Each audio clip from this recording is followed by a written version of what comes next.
What is going on, everyone? James Hancock here. I'm back to review part 14 of Twin Peaks: The Return.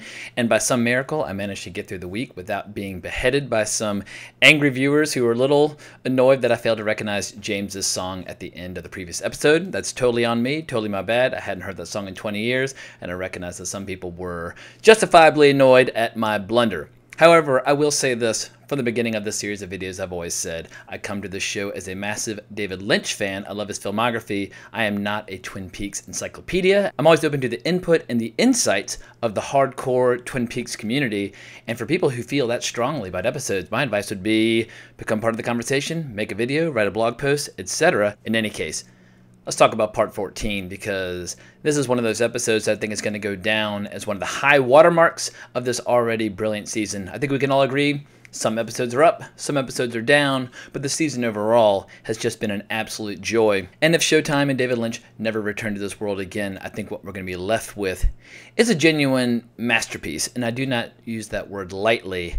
And man, when I was watching this episode tonight, I felt nothing but sheer glee from start to finish. It was almost like you could see this giant web of various storylines, and it was almost like David Lynch is tugging on one string, and they're all going zoom, and they're all kind of coming together now into this greater whole. And it was just pure magic, because it solved some mysteries, it added some mysteries, it advanced the plot, while at the same time taking us into new, mysterious, ambiguous areas. So as a fan, I feel like we are reaching this massive crescendo now. But if his past work is any indication, I imagine David Lynch will happily leave us with a few additional questions to keep us interested and intrigued for many years to come. Because if they completely solve all the riddles of Twin Peaks, then there's almost nothing left to talk about. So I hope they will leave the door open to additional inquiry in the years to come.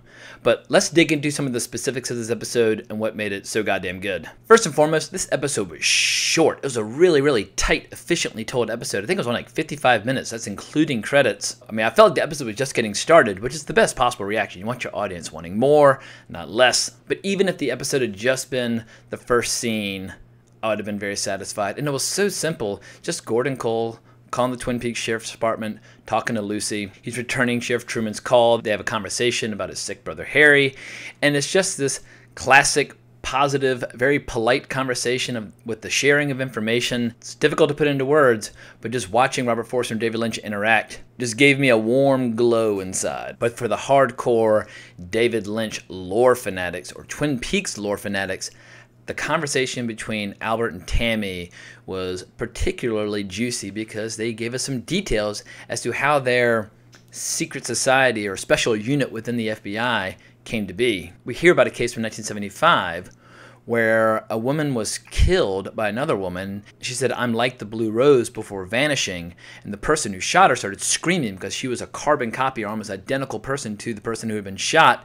And apparently, as they were on trial for murder, they hanged themselves. And Albert asked Tammy a few questions about her insights into the story, and she recognizes that a blue rose is something that does not occur in nature. It is something that has to be conjured or manufactured. So it seems as if there's some really interesting historical precedent to our Evil Cooper / Dougie Jones scenario. But interrupting a conversation is yet another one of those great Twin Peaks moments as David Lynch walks in and just goes, "Coffee time!" And I was like, yes! Like, once again, this is all really, really small stuff, but it's these little details that make the show such a compelling show to watch. But then we get an absolute bomb dropped in our lap. They're having a conversation with Diane, and they're letting her into the inner circle of information and talking about the night that Briggs disappeared, and they're talking about the ring that was found in his stomach. Diane then chooses to acknowledge that Janie E is the nickname of her half-sister, and that Dougie is Janie E's husband. Diane and Janie E are estranged. They no longer speak. Then Gordon Cole puts in a call to Vegas to start trying to track down Dougie. So once again, it's just like all these storylines that have been running separately in their own interesting way are now just colliding and zigzagging into one another.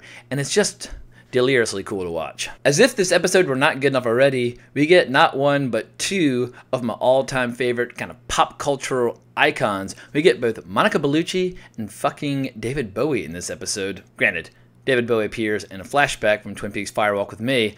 Nonetheless, Monica Bellucci, sexual icon, one of the most beautiful women of the last 30, 40 years, and it seems like she just keeps getting better with age. And David Bowie, I mean, arguably one of the most interesting and exciting musicians of the last half century. I fucking love David Bowie. But you get this beautiful black and white dream where even Gordon Cole's a little confused about some of the details because Cooper's face is missing in it. But Bellucci's character raises this interesting question where they're talking about how they're basically within a dream, but the big question is, who is the dreamer? Like, whose dream are they all inside of? And it reminds Cole of a conversation he had with Cooper a long time ago about a particular dream he had. And right at that moment, Philip Jeffries walked in, David Bowie, and he pointed to Cooper and asked who he actually was. I won't claim to be able to make complete logical sense of this dream, by virtue of the fact that it is a dream, but I do like seeing how Gordon Cole is putting all the pieces of this riddle together about the fact that Cooper has been divided in two. But as if this episode were not already amazing enough, we get some incredible stuff in Twin Peaks. First and foremost, Sheriff Truman and Andy and Hawk and Bobby arrest Chad. They say they've been onto him for months. They lock him away. Then they head off up into the mountains. And this is where the show starts to get really mysterious and evil and cool. And it's just so atmospheric. I mean, if I could, I would love to live in those woods. They're just so astonishingly beautiful, but had this hint of menace because Bobby's telling stories about being brought up there by Briggs as a kid and how he was not allowed to go there by himself. They finally find the giant tree trunk that's known as Jackrabbit's Palace. And this is when the episode starts to get really weird because there's this weird atmospheric fog and this giant like stone bowl filled with this murky fluid. And there's this beautiful naked woman who has no eyes. There's these strange slits on her face where her eyes should be. And this enormous vortex opens up in the sky and they're just staring into it and it's just swirling away. It's identical to the vortex that we saw Gordon Cole almost get sucked into. And then Andy, poof, he's gone. He just gets sucked up inside. And he has a little sit down with the giant. And Andy sees essentially what is a montage of all the little bits and clues that one would need in order to try to understand what the hell is happening. The giant identifies himself as the fireman, and Andy just sees this vision. He sees that horrible, disgusting creature that's filled with those giant tendrils of disgusting vomit with like little globules that have Bob's face on it. We see the ash people, that guy who keeps saying, "Got a light." We see an image of Laura Palmer, the famous portrait of her with these angels to the side of her. And most importantly, we see an image of Dale Cooper being separated into two.